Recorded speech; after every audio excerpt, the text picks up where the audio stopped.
this is the module for shifting and reflecting functions. Shifting and reflecting functions. And what we're going to do here is draw one function, maybe in red, and then draw another function that is a shifted and reflected version of that first function, and then ask the student to essentially express that second function in terms of the first. So we'll say f of x is graphed. F of x is graphed in red.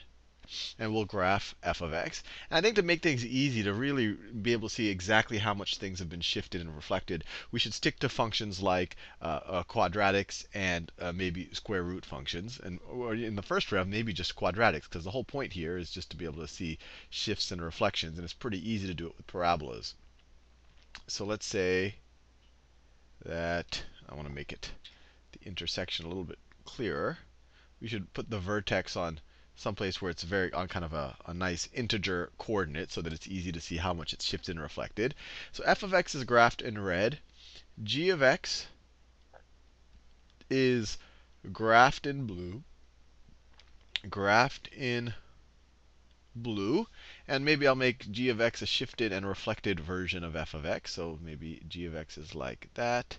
And then let's see, it's spread out. Let's see, I want to make sure it looks similar. So g of x should look similar to that. Well, that's not that good of a version. G of x should look like that. That's a little bit better of a version. And so if the student doesn't know how to do it, they're going to click hint. And then when they click hint, and maybe we could even label it. We could say that this is g of x. We don't have to label it. I mean, we made it very clear. This is f of x. If the student doesn't know the answer, they click hint. The first hint they give, and once again, I'm just going to put a bullet point here. Not clear. So to get, I'll do this in black or purple. To get from f of x to g of x, first flip it. First multiply it by -1. First multiply, or first flip it. First flip it by multiplying by -1. And then we could actually draw what happens when you flip it by -1 in this same color. So this was purple, so let's flip it in purple. So we'll flip it in purple. And we might want to do a lighter color so it doesn't make the graph too confusing. So then we'll have that. And then we'll do this in another color.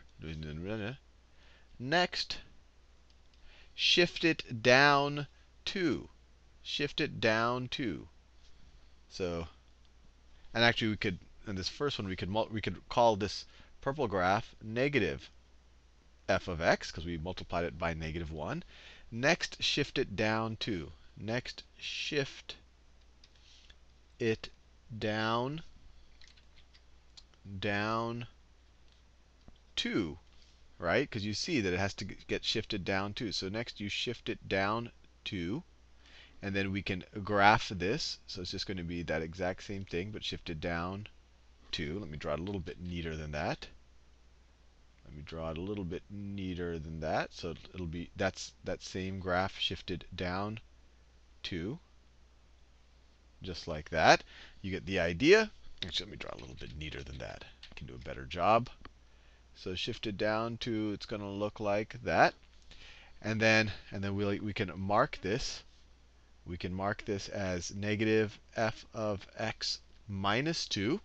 And then finally, and then we can do this in the blue color. Finally, shift it to the left. Shift it to the left by 1, 2, 3, 4. By 4. So finally shift it to the left by 4. And then we'll already have that blue graph drawn. And actually what we should do in each step, the first hint we gave, to get from f of x to g of x, first flip it by multiplying it by -1, giving negative f of x. Then on the next step, next shift it down to giving. We should write giving we should say what we're getting. Giving negative f of x minus 2. And then finally, shift it to the left by 4, giving us negative f of x minus x plus 4. We're shifting it to the left. X plus 4 minus 2. So g of x is equal to negative f of x plus 4 minus 2.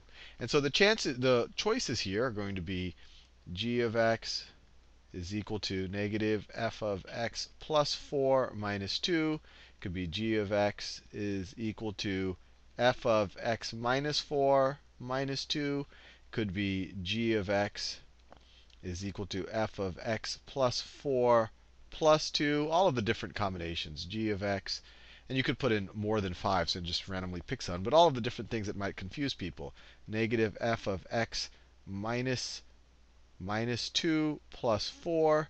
G of x is equal to minus f of x minus 4 minus, or I already did this, minus 4 plus 2. So all of the different combinations.